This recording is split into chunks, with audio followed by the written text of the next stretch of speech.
NDF-ന്റെ പ്രവർത്തകന്മാർക്ക് ഇത്തരത്തിൽ രാജ്യദ്രോഹപരമായ പ്രവർത്തനങ്ങളിൽ ഏർപ്പെട്ടിട്ടുണ്ടെങ്കിൽ അവരെ നിയമത്തിന്റെ മുമ്പിൽ കൊണ്ടുവരേണ്ട ചുമതല ഇവിടുത്തെ IPS ഓഫീസർക്കില്ലേ?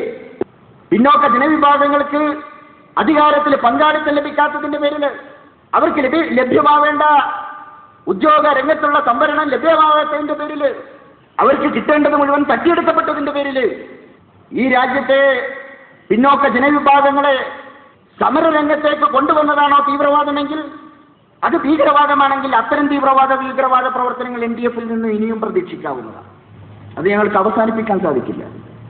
ഇവിടെ ഭരണകൂടങ്ങളും അധികാരവർഗങ്ങളും ഒക്കെ തന്നെ ഒത്തുചേർന്നുകൊണ്ട് നടത്തിക്കൊണ്ടിരിക്കുന്ന മനുഷ്യാവകാശ ലംഘനങ്ങൾ, അവകാശ നിഷേധങ്ങൾ, ഇത് യഥാവധി ചൂണ്ടിക്കാണിക്കുകയും ആ നീതി നിഷേധിക്കപ്പെട്ട ജനവിഭാഗങ്ങളെ സംഘടിപ്പിച്ചുകൊണ്ടിരിക്കുകയും ചെയ്യുക എന്നുള്ളത് NDF അതിന്റെ ഒരു പ്രഖ്യാപിത നയമായിട്ട് സ്വീകരിച്ചിട്ടുള്ളതാണ്. അതിൽ നിന്ന് NDF-ന് പിന്നോട്ട് പോകാൻ സാധിക്കില്ല.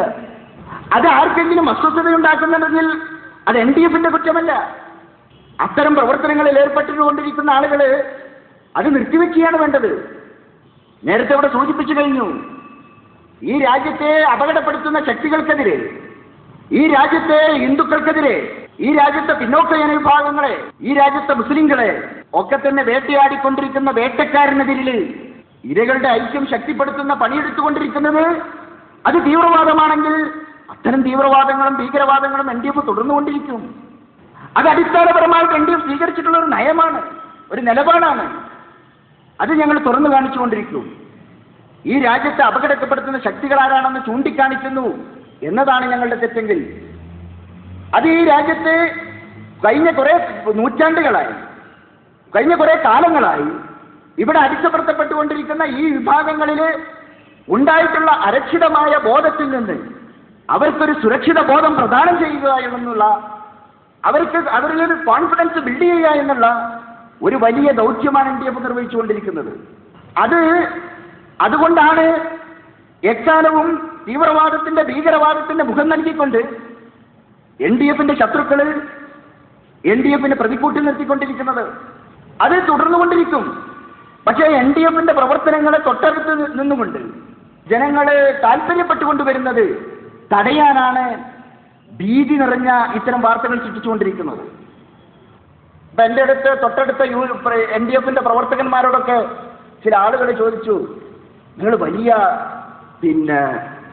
അപകടകാരികളാണ്, ചെറിയ ചെറിയ കുട്ടികളെ കൊണ്ടുപോയിട്ടാണ് നമ്മൾ ഇത്തരം വലിയ വലിയ ആയുധങ്ങളൊക്കെ വാങ്ങിക്കൊടുക്കുന്നത്.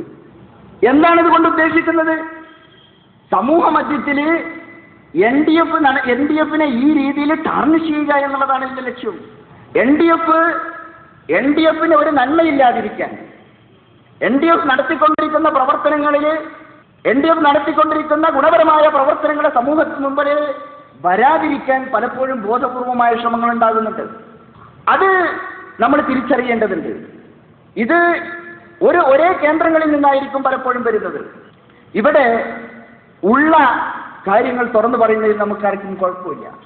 പക്ഷേ ഇല്ലാത്ത ഭീകരവാദത്തിന്റെ, തീവ്രവാദത്തിന്റെ മുഖം നൽകിക്കൊണ്ട് ഏതെങ്കിലും ഒരു വിഭാഗത്തെ സമൂഹത്തിന്റെ മുഖ്യധാരയിൽ നിന്ന് അകറ്റി നിർത്താൻ ശ്രമിച്ചുകൊണ്ടിരിക്കുമ്പോൾ തീർച്ചയായും അതിന്റെ വലിയ വില വരും കാലങ്ങളിൽ നമ്മൾ കൊടുക്കേണ്ടി വരും. അബ്ദുൽ നാസർ മൈദനിക്ക് വേണ്ടി കേരളത്തിന്റെ മുഖ്യമന്ത്രി ശ്രീമാൻ ഉമ്മൻചാണ്ടിക്ക് വരെ തമിഴ്നാട്ടിലെ മുഖ്യമന്ത്രി ജയലളിതയോട് സംസാരിക്കാനുള്ള സാമൂഹ്യ സാഹചര്യമുണ്ടായി. ഇതൊരു സൂചനയാണ്. ഇനിയും പലരും മൈദനിമാരാക്കപ്പെടാൻ പോവുകയാണ്. ഇപ്പോൾ നമ്മൾ ചെയ്തുകൊണ്ടിരിക്കുന്നത് അതാണ്.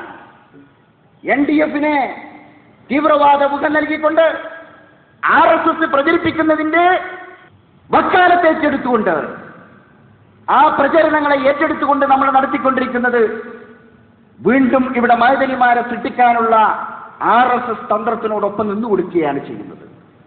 മാറാട് 139ഓളം ആളുകൾ ഇന്ന് മാറാട് ജയിലിൽ കഴിയുന്നുണ്ട്. അവർക്കും ജാമ്യം ലഭിക്കേണ്ടതുണ്ട്.